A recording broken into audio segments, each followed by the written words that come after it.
नमस्कार, account GC YouTube channel पर आपका स्वागत है। मेरा आज का टॉपिक है पीपीसी और एसकेयू। पीपीसी और एसकेयू एक इंटेलिजेंट बारकोड ऑटोमेशंस में आता है। अगर आपकी रिटेल इंडस्ट्री है, आपका शोरूम है और आप रिटेल इंडस्ट्री में बारकोड सिस्टम पे वर्क करते हैं, तो ऐसी सिचुएशंस में अगर आपका बारकोड सिस्टम आपने अडॉप्ट किया है for billing purpose, fast billing हो रही है, काउंटर पे बोटल नेक नहीं हो रहा है, प्राइस ऑटोमेशन हो रहा है, डिस्काउंट भी ऑटोमेशन हो रहा है, स्कीम भी आ रही है, बराबर है।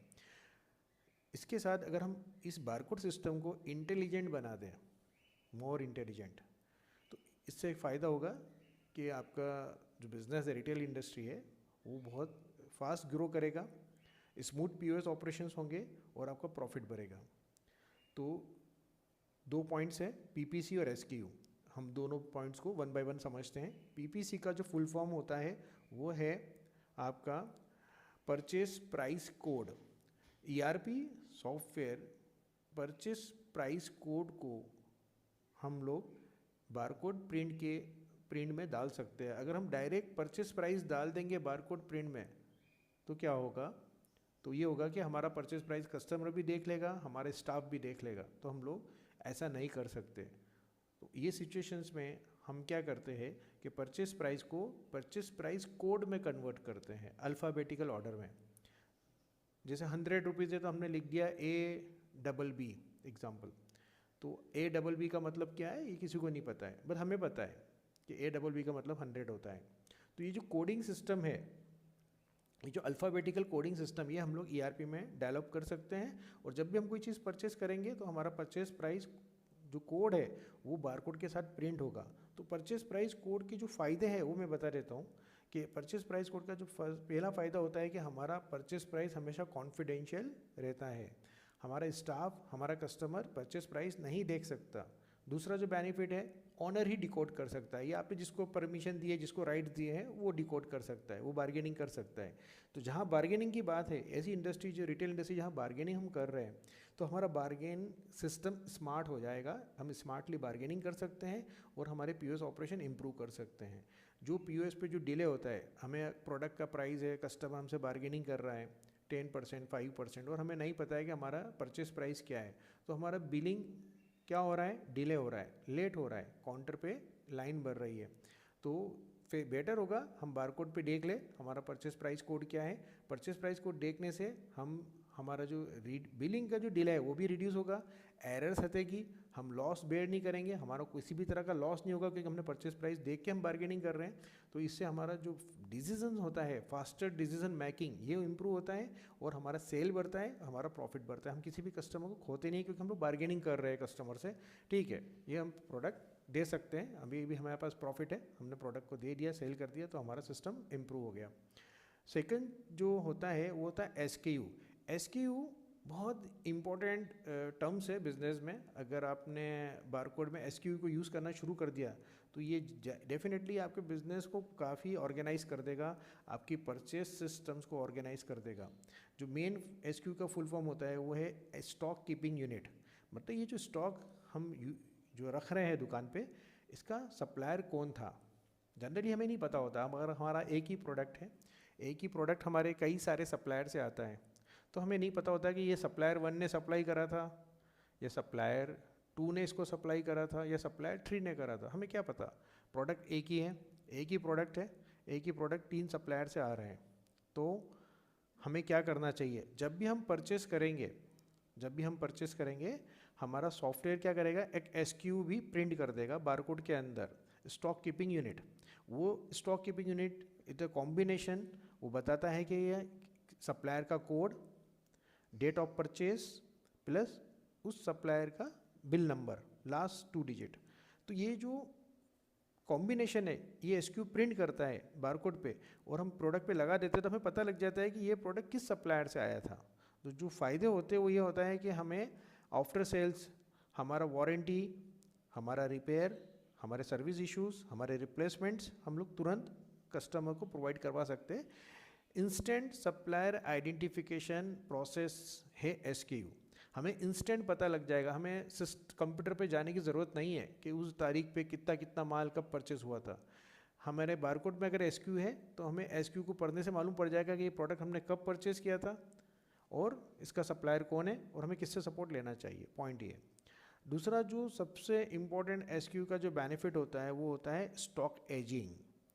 देखिए, अगर हमें पॉइंट ऑफ सेल पे अगर हमारा बहुत सारा मटेरियल ऐसा है जो सेल नहीं हो रहा है, जिसका एजिंग बढ़ रहा है, जो डेड स्टॉक कह सकते हैं हम, हमारा स्टॉक ऐसा है जो डेड हो रहा है, हम ऑफर निकाल सकते हैं, स्कीम निकाल सकते हैं, हम लोग नो प्रॉफिट नो लॉस में डील कर सकते हैं और हमारा पैसा खुला कर सकते हैं। तो स्टॉक एजिंग भी हमें एसक्यू बता देता है कि सर ये मटेरियल हमारा कितना पुराना है, हमें कब परचेस किया था, किस डेट को परचेस किया था।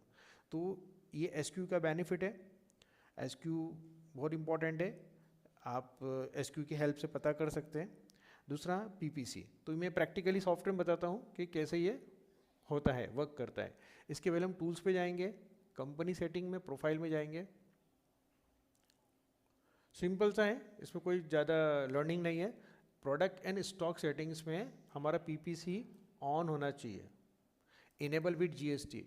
हम जीएसटी के साथ ही हम रिटेल इंडस्ट्री में हमारा पीपीसी देखना चाहते हैं, क्योंकि जनरली जितनी भी रिटेल इंडस्ट्री होती है विद जीएसटी परचेज प्राइस देखती है। दूसरा जो होता है एसक्यू, एसक्यू ये भी इनेबल होना चाहिए और इसमें लिखा हुआ है कि it print supplier code, purchase date and last two digits. तो इस तरह से ये दोनों फीचर्स ऑन हमने कंपनी सेटिंग में कर लिए। नाउ अब हम परचेज करते हैं।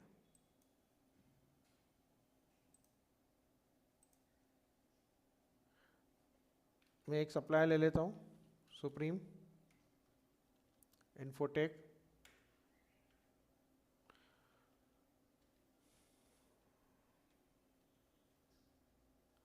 और मैं 2 मॉनिटर परचेज कर लेता हूँ। एलजी का मॉनिटर 10 पीस 6,000 रुपये में मैंने परचेज करे, एड। इसी तरह से मैं एचपी प्रिंटर ले लेता हूँ, ये मैं 5 पीस ले लेता हूँ, ये मैंने 7,000 से परचेज कर लिए। और एक मॉनिटर और ले लेता हूँ तोशिबा का, ये भी मैं 20 पीस ले लेता हूँ और ये मैं 8,000 से परचेज कर लिया। मैं राउंड अप में इसलिए लिख रहा हूँ ताकि आपको प्राइस इजीली ट्रेस करना इजी रहे।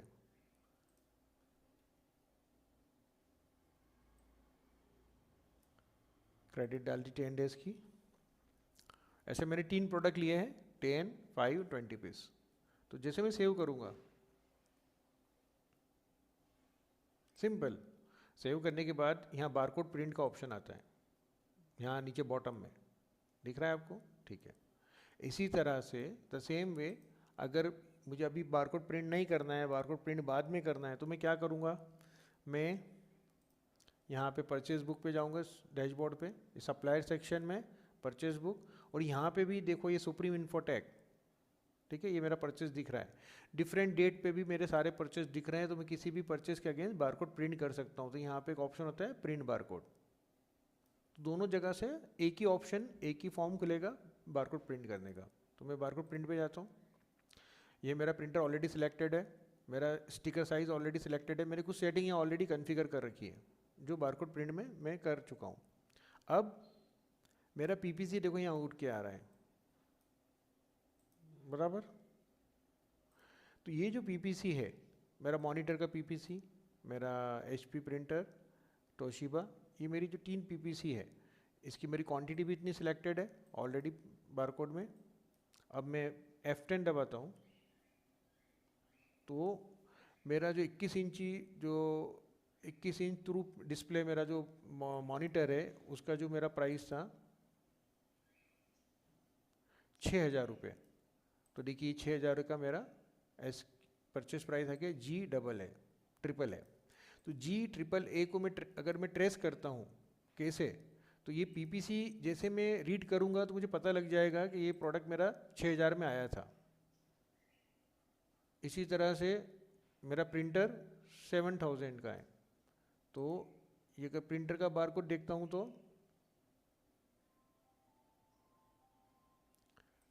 7,000 मतलब H, 7 मतलब H और 0 मतलब A। तो HAAA मतलब ये 7,000 का मेरे घर में आया है। तो ये PPC ये हेल्प करता है। तो ये कितना अच्छा सिस्टम है, कितना अच्छा ऑटोमेशन है कि मेरा परचेज प्राइस यहाँ दिख रहा है, बट हमारे स्टाफ को भी नहीं पता है कि ये परचेज प्राइस क्या है, और हमारे कस्टमर को भी नहीं पता है। तो ये चीज़ यहाँ पे मैंने सेट कर दी। इसी तरह से मेरा SQ आ रहा है, ये देखो SQ 5, सुप्रीम का जो कोड है 5 है। आप अल्फ़ाबेटिकल कोड भी सेट कर सकते हो, आप सुप्रीम का S लिख सकते हो, SP लिख सकते हो। मैंने यहाँ अल्फ़ा न्यूमेरिक कोड डाल रखा था 5, तो 5 इज़ अ सप्लायर कोड। मेरा डेट ऑफ परचेज आ रहा है 1/3/2026, मतलब मैंने ये 1/3/2026 में परचेज करा है, और 23 मेरा जो है बिल नंबर है, लास्ट 2 डिजिट। तो ये SQ, अब SQ से पता लग सकता है 5 नंबर मेरा सप्लायर मतलब सुप्रीम से अपन ने माल खरीदा था, 1/3 को खरीदा था, और 23 नंबर का बिल था। इस तरह से हम सुप्रीम से इंस्टेंट सप्लायर आइडेंटिफिकेशन प्रोसेस के थ्रू हम सुप्रीम से बात कर सकते हैं कि भाई तेरा माल आया था इस तारीख को, इस डेट को आया था, इसमें ये वारंटी का प्रॉब्लम है, इसमें सपोर्ट कस्टमर कंप्लेंट कर रहा है, इसको सर्विस करवाना है, या इसको रिप्लेस कराना है, या इसको रीऑर्डर करना है, या इसकी स्टॉक एजिंग इतनी पुरानी हो गई है, शॉप पे माल रखा हुआ है, बिक ही नहीं रहा है। तो ये सब चीज़ें हम लोग इजीली SQ की हेल्प से आइडेंटिफाई कर सकते हैं, PPC की हेल्प से आइडेंटिफाई कर सकते हैं। तो ये हो गया हमारा आज का टॉपिक, जिसमें मैंने आपको बताया कि इंटेलिजेंट बारकोड ऑटोमेशन से आप अपनी रिटेल इंडस्ट्री को कैसे आगे ले जा सकते हो, स्मूथ ऑपरेशन कर सकते हो, हैजल फ्री बिलिंग कर सकते हो, फास्टर डिसीजन मेकिंग ला सकते हो, ट्रांसपेरेंट वेंडर ट्रैकिंग कर सकते हो, रिटेल ऑपरेशन बहुत स्मूथ कर सकते हो, प्रॉफिट बढ़ा सकते हो, स्मार्ट बार्गेनिंग कर सकते हो। आज के सेशन में इतना ही, फिर मिलते हैं नए टॉपिक के साथ, तब तक के लिए धन्यवाद।